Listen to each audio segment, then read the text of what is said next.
Bonjour à tous, on se retrouve pour une nouvelle vidéo qui va porter sur les filtres, qui est une fonctionnalité sur Excel qui nous permet de trier nos données, donc par ordre alphabétique ou des chiffres du plus petit au plus grand, voire de filtrer nos données, donc mettre en avant certaines données et ainsi chercher plus facilement une information. Donc pour cela, on va sélectionner l'ensemble de notre tableau grâce aux touches CTRL et A, puis dans l'onglet Accueil qui par défaut est ouvert, on va trouver l'onglet Trier et filtrer et cliquer sur Filtrer. On voit que des flèches sont apparues à côté du nom de nos colonnes. Donc là, on voit que c'est important de nommer les colonnes, sinon la fonctionnalité filtrée ne va pas fonctionner. Et on va pouvoir commencer à faire notre premier tri. Donc par exemple, on souhaite que la liste de nos personnes apparaisse en ordre alphabétique. Pour cela, on va se placer sur la flèche à côté de nom et cliquer sur trier de A à Z pour que ça soit en ordre alphabétique. Et là, notre liste se met bien en ordre alphabétique. On aurait pu également les trier par prénom en ordre alphabétique. Dans ces cas-là, le filtre qui est placé sur nom s'enlève. On peut également trier les personnes par âge. Avant, les données étaient du texte. Dans ces cas-là, on va trier du plus petit au plus grand ou du plus grand au plus petit. Donc là, c'était ce qu'on appelle du tri. Maintenant, on va passer à du filtrage. Donc on va filtrer les données. Dans cet exemple, donc dans cette colonne, on voit si les personnes sont présentes ou non.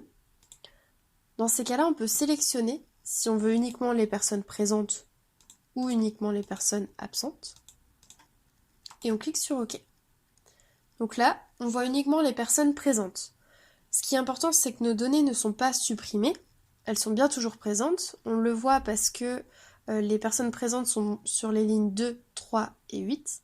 Et les personnes non présentes sont sur d'autres lignes qui sont masquées, mais bien présentes. Pour les retrouver, pour annuler le filtre ou revenir au tableau initial, il y a différentes méthodes. Soit on le fait à la main, en recliquant sur non,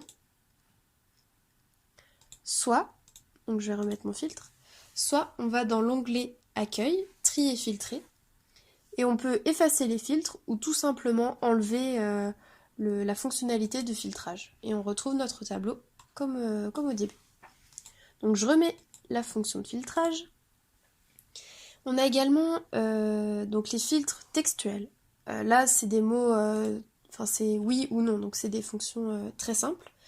Mais parfois, on peut avoir des verbatims, par exemple des phrases très longues lorsqu'on fait un questionnaire. On demande un avis à une personne.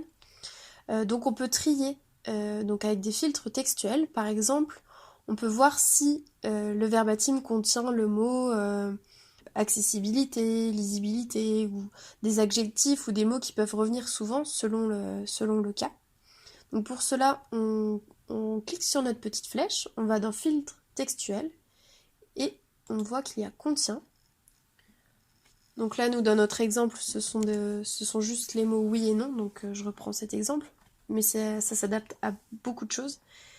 Et on voit même qu'on peut ajouter des cas, par exemple, si on veut qu'ils contiennent oui et un autre mot, on aurait pu.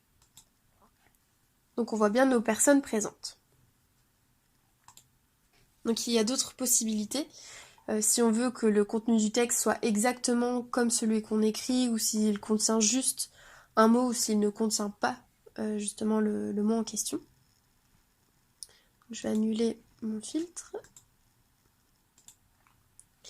Et il y a également des filtres numériques, donc pour les chiffres, qu'on retrouve de la même façon. Donc si les chiffres sont supérieurs ou inférieurs, si c'est au-dessus de la moyenne ou en dessous de la moyenne. Donc nous on va prendre l'exemple pour les personnes qui ont l'âge au-dessus de la moyenne.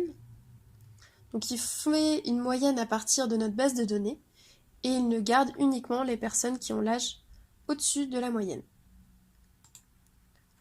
On va prendre un autre exemple, on va prendre uniquement les personnes qui ont un âge supérieur à 18. Ok. Et on retrouve les 4 personnes qui ont un âge supérieur à 18. Donc voilà, il y a différentes possibilités là encore. Donc je vais enlever mon filtre, je peux l'enlever également ici. Et enfin, une dernière possibilité, lorsqu'on a plusieurs critères, lorsque la base de données est plus importante, des fois ça peut arriver, on a plusieurs critères, on va prioriser.